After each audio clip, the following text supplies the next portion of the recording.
Hi, everybody. It's Brad Truex from Eastman's Woodlands and Wildlife Committee. We're coming up on Groundhog Day, so what better topic to talk about than groundhogs? There's the groundhog. Groundhogs are also known as woodchucks, and they actually often go by other names such as ground pigs or whistle pigs. And they're rodents. They're actually members of the squirrel family. In fact, they're the largest member of the squirrel family in North America. And a typical adult might be a little less than 2 feet in length with a 3 to 7 inch tail. And they typically weigh somewhere around 10 pounds. The females are a little bit smaller than the males. And groundhogs have thick fur that's various shades of brown. And there are actually two layers to the fur. They have a dense gray undercoat, and then they have a longer coat of banded guard hairs that actually guard the denser fur. And they also have very powerful short legs and broad, long claws that they use for digging. Groundhogs are burrowing animals, so the claws are especially important for them to be able to dig those burrows. And they're actually very good swimmers, and they can climb tall shrubs or even trees. Groundhogs have four large incisors. Again, you can see them. Almost looks like a beaver's teeth, uh, but they don't contain iron like the beaver's teeth do. So they tend to appear whiter. If you remember, we've said that the beaver's teeth often have a slightly orangish discoloration because of the iron content. But because the groundhogs don't have iron in their teeth tend to be a much purer white. And those teeth grow about a millimeter and a half each day. And that just about keeps up with how much they lose due to their teeth wearing down from eating. Actually, the incisors of all rodents never stop growing. That's an interesting fun fact. So, what do groundhogs eat? They're primarily herbivores. They eat grasses and other vegetation, berries, bark, leaves, agricultural crops. Some of their favorite foods are clover, alfalfa, and dandelions. But they occasionally eat things like grubs, grasshoppers, snails, bird eggs, and even baby birds. So technically, they're omnivores. A groundhog can eat up to a pound of vegetation at a time. And as we mentioned, their teeth get worn down from eating that much. And that's just enough to keep up with the growth of their teeth of about a millimeter and a half per week. And because they don't cache their food like squirrels do, they tend to eat very voraciously in order to store fat for the winter. And they can actually double their weight over the summer and fall in preparation for the winter. Groundhogs are mostly active during daytime, particularly in the morning and late in the afternoon. They also like to sun themselves, so you might see them laying out in the sun. And they usually stay pretty close to their burrows, and they may only be above ground for a couple hours each day. And they tend to prefer open spaces so that they can see any potential predators. And groundhogs, again, we mentioned, are burrowing animals. And their burrows can be up to 66 feet long, so incredible complex structures. And the burrows provide a place for them to sleep, to avoid bad weather, to raise their families, to hibernate, and be protected from predators. And their burrows are very elaborate structures that have multiple levels and multiple chambers. I'll show you a diagram of one in a minute. And they often have two homes, a summer home out in the meadow and a winter home in the woods. But their digging and their burrowing can be a nuisance for farmers or for gardens or for structures such as porches and sheds. This is a diagram of a typical groundhog burrow, very elaborate, can be up to 60 feet, 66 feet long and up to 6 feet deep. And again, in addition to a main entrance, which is over here, there are usually one or more plunge holes, which are secondary holes that they can use for escaping or entering. And these plunge holes or the secondary exits are often concealed by vegetation, or they may be even plugged up by either vegetation or some dirt in some cases. And there are multiple separate chambers, some for sleeping, some for nursing, some for waste disposal over here. And there may even be a separate chamber for the groundhog to turn around and go out the main exit. Uh, Again, we mentioned that groundhog burrows typically have at least two entrances and exits. They may actually have multiple entrances and exits. And you may see a hole in the ground, just like this one over at the right, often surrounded by mounds of dirt. And one or more of those entrances may be disguised by the dirt or by other vegetation. And if you're lucky enough, you might even see a groundhog peeking out of that hole. Typically, the holes are anywhere from 8 to 12 inches, again, just about the size of a groundhog. Groundhogs are usually solitary except when they're mating, and they breed in March or April, shortly after they emerge from their burrows in the winter. And they don't form lasting bonds, so typically the males usually don't associate with the females after brief mating. And one litter is produced each year, usually in April or May, and the average litter size is about 3 to 5 pups. The family usually breaks up by the end of August, and the pups go off on their own to make their own burrows. Groundhogs are true hibernators. In early June, their metabolism begins to slow, and while their food intake does decrease somewhat, their weight actually increases by as much as 100%. And that's so they can deposit fat in order to sustain them during hibernation in the late winter. So they can actually double their weight over the summer and the fall.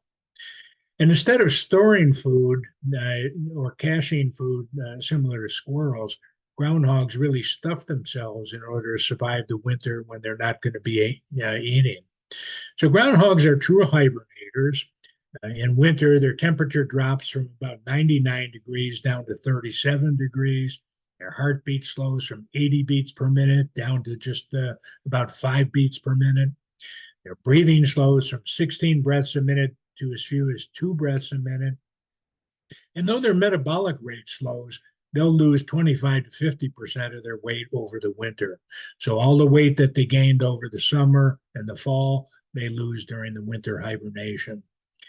And while they do typically emerge from hibernation around February 2nd, it's really only a myth that they can predict spring. Groundhog tracks, the hind paw is usually positioned in front of the front paw when they're walking. And again, they're four toes on the front paw, 5 on the hind paw. So again, remember, this is the hind paw up here. It's got 5 toes. This is the front paw. It's got 4 toes.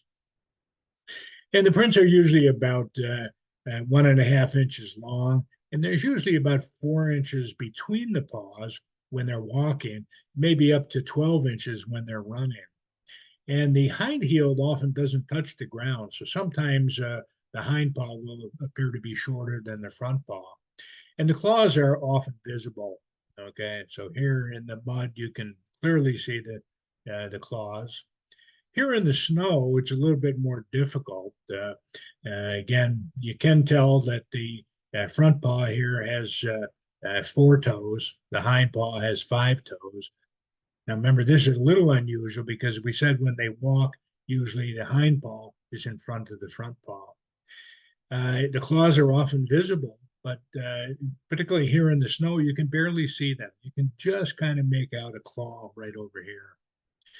So groundhog scat, you're probably not going to see it. And that's usually because they poop underground in their burrows. Remember, we said that in the burrows, there's typically a chamber that's used for waste. And it's often said that if you can see scat in your yard, it's probably from another animal, not from the groundhog. And any scat that you would see would probably have vary in appearance based on what their diet looks like at the time. So other signs of groundhogs would be large mounds of dirt. Here you see a very large mound of dirt that's near an entrance to a burrow.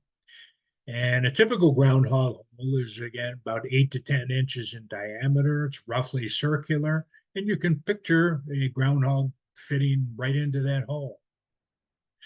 You should always look for a second escape hole that's usually within about 20 to 25 feet. And again, there may actually be multiple escape holes.